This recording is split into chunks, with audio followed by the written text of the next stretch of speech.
On today's episode, we're going to be talking about preachers turning into patriots. I'm talking about Peter and Frederick Muhlenberg. I'm Christian Murray, and this is the Founders Club.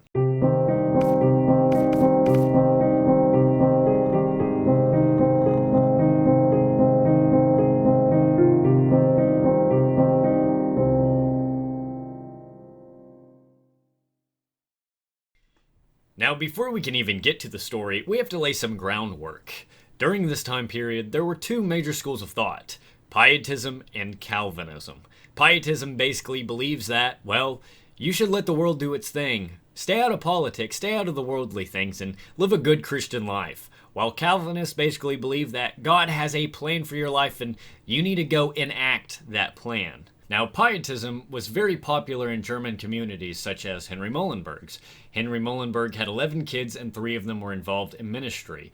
2 of his kids were John Peter Muhlenberg and Frederick Muhlenberg, and we'll just be focused on them. John Peter Muhlenberg was a member of the Virginia House of Burgess, which seems a little strange because he's getting involved into worldly politics, which this seems like a first, but it won't be his last. In 1775, John Peter Muhlenberg heard Patrick Henry's famous "Give me liberty or give me death" speech, and, well, he was inspired to enlist.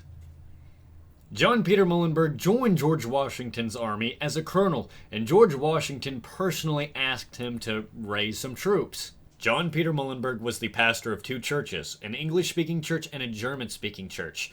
And at the age of 30, on January 21st, 1776, he stood up before his congregation and gave a very different sermon. John Peter Muhlenberg finished his sermon by reading out of Ecclesiastes. "To everything there is a season, and a time to every purpose under heaven.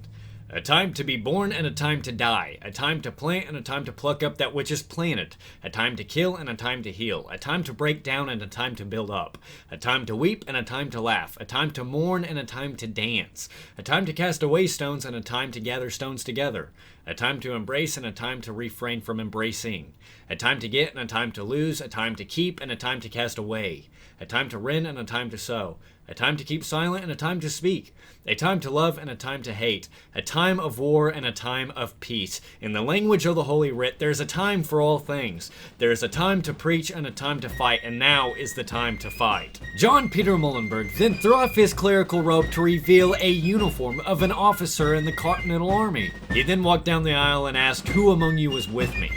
Drums began to roll, men kissed their wives, and they walked down the aisle to enlist.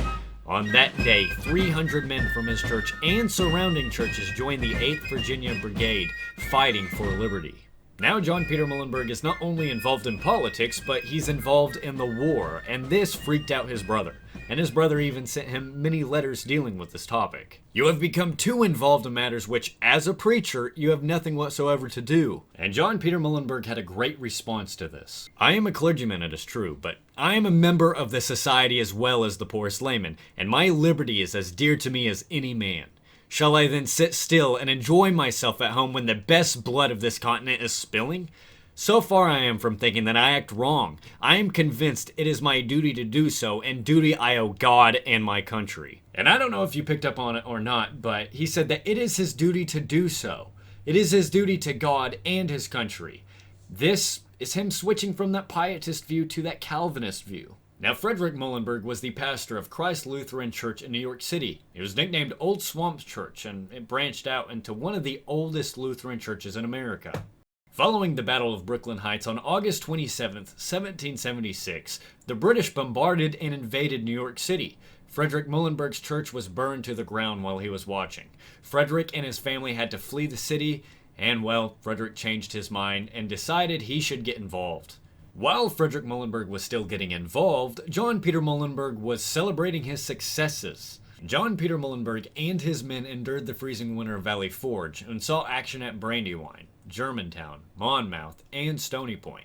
He helped force British General Cornwallis to surrender at Yorktown. By the end of the war, John Peter Muhlenberg was promoted to the rank of Major General. Frederick Muhlenberg was finally elected as a delegate in 1779 to the Continental Congress. Frederick Muhlenberg was then elected Speaker of the Pennsylvania General Assembly from 1780 to 1783. And then he presided over Pennsylvania's convention to ratify the United States Constitution. And finally, Frederick Muhlenberg was then elected to the United States Congress, where he was chosen as the first Speaker of the House of Representatives, which met in New York City. Frederick Muhlenberg even signed the Bill of Rights, signing right next to John Adams. John Peter Muhlenberg was also elected to Congress, serving as one of Pennsylvania's representatives.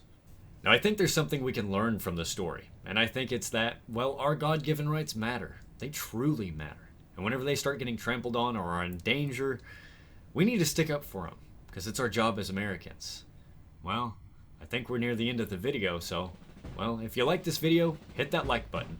If you want to see more and like the channel, or even want to join the Founders Club, hit that subscribe button. If you want to see last week's video over Benjamin Franklin's Daily Planner, well, you can go there and hit the link below. And well, thanks for watching, and remember, history is a good story that needs to be told, so tell it.